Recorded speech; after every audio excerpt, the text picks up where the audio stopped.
Plan दिखाने के एक दिन के बाद जब अमित ने राहुल को कॉल किया तो सबसे पहले तो राहुल ने उसका कॉल रिसीव ही नहीं किया। अमित ने फिर से एक दो बार और कॉल किया और जब एक दो बार और कॉल आया तो फाइनली राहुल ने कॉल रिसीव किया। अमित ने कहा कि यार कैसा है और बता। राहुल ने बोला सब कुछ ठीक है, बता क्यों कॉल क्यों किया है। अमित ने कहा कि कल तेरे को प्लान दिखाया था एक, तो तूने क्या सोचा। राहुल ने कहा कि देख मैं तेरे से सीधे सीधे बोल दूं कि मैं ना इन जोड़ने वालों धंधों में नहीं पड़ने वाला, और मुझे पता है ये लोगों को बेवकूफ बनाने का धंधा है और मैं ये सब बिल्कुल नहीं करने वाला। अमित को थोड़ा सा दुख जरूर हुआ क्योंकि राहुल उसके बचपन का दोस्त था और अमित चाहता था कि राहुल उसके साथ मिलके इस बिजनेस में आगे काम करे और दोनों मिलके आगे बढ़े। अमित ने एक छोटा सा सवाल कर लिया कि ठीक है चल, तू नेटवर्क मार्केटिंग नहीं करेगा, तू मेरे साथ नहीं जुड़ेगा, ये धंधा खराब है, तो आखिर तू क्या करेगा।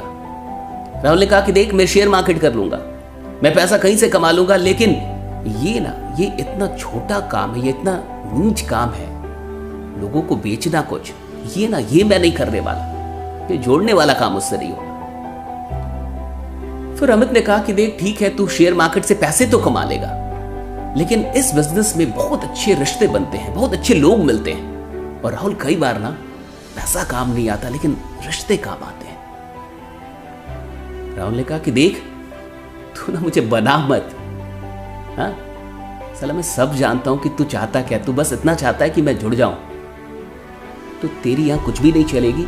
और सुन, आज के बाद ना कॉल मत करियो, मुझे अच्छे से पता है कि मुझे क्या करना और क्या नहीं करना है, कम से कम ये धंधा तो मैं कभी ना करूं। और लोग, तू लोगों की बात कर रहा है, नेटवर्किंग के लोग कितने स्वार्थी होते ना, तू मुझे मत बता, और तुम सब लोग सिर्फ पैसों के लिए काम कर रहे हो। और इतना कह के राहुल ने फोन रख दिया। अमित को थोड़ा सा दुख जरूर हुआ क्योंकि अमित चाहता था कि राहुल उसके साथ आगे बढ़े, लेकिन फिर भी अमित के पास कोई ऑप्शन नहीं था। उसने उसको कॉल करना बंद कर दिया क्योंकि वो नहीं चाहता था कि जो दोस्ती है वो भी टूट जाए। और फाइनली अमित अपने काम में लग गया।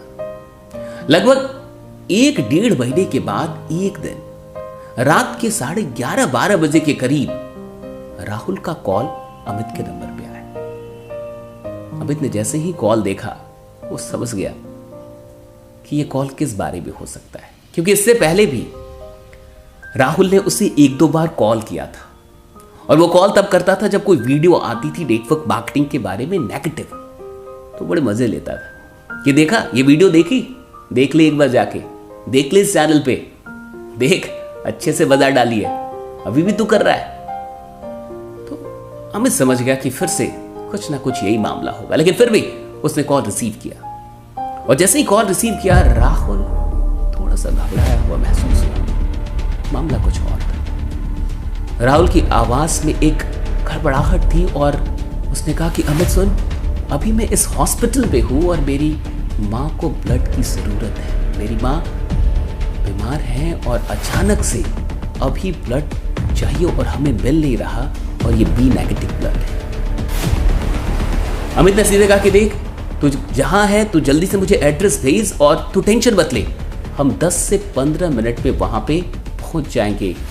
वैसे तूने जो हॉस्पिटल बताया मुझे पता है वो कहां पे है, फिर भी तू एक बार लोकेशन भेज दे।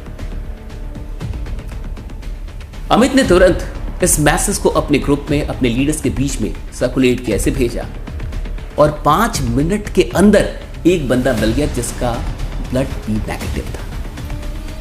10-5 लोग तुरंत हॉस्पिटल में पहुंचे 10-15 मिनट में। वहां पे राहुल काफी दुखित, और जब ये सब लोग वहां पहुंचे और कहा कि ब्लड मिल चुका है, ये ब्लड दे। राहुल अंदर से तो बड़ा खुश था, लेकिन उसे कुछ समझ में नहीं आ रहा था कि वो क्या बोले और क्या ना बोले।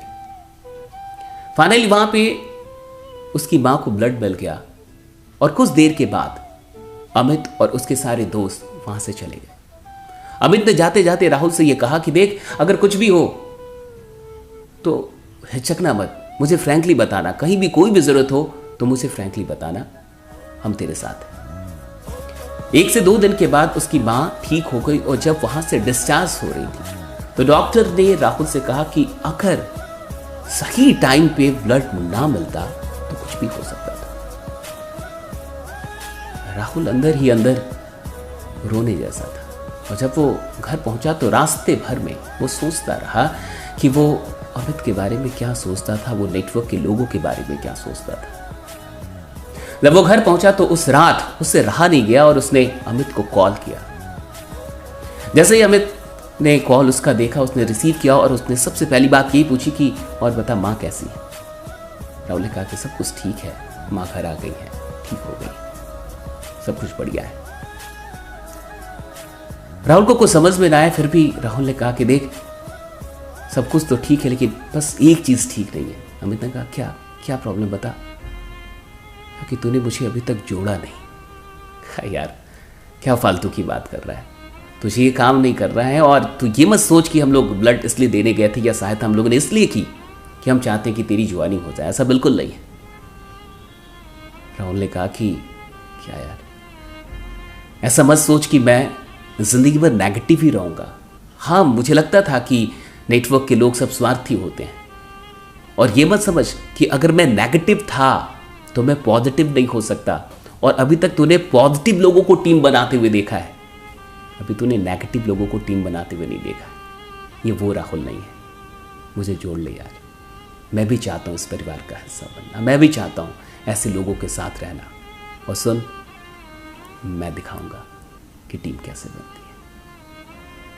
ये सारी चीजें हो गई और वाकई फिर राहुल अमित के साथ जुड़ा। और आगे क्या हुआ ये तो कभी और। लेकिन ये कहानी आपको कैसी लगी, ये घटना आपको कैसी लगी, मुझे कमेंट करके ज़रूर बताइएगा। और मैं आपसे कहना चाहूँगा, अगर आप नेटवर्क मार्केटिंग से नहीं जुड़े हैं तो एक बात हमेशा याद रखिएगा कि नेटवर्कर स्वार्थी नहीं होते।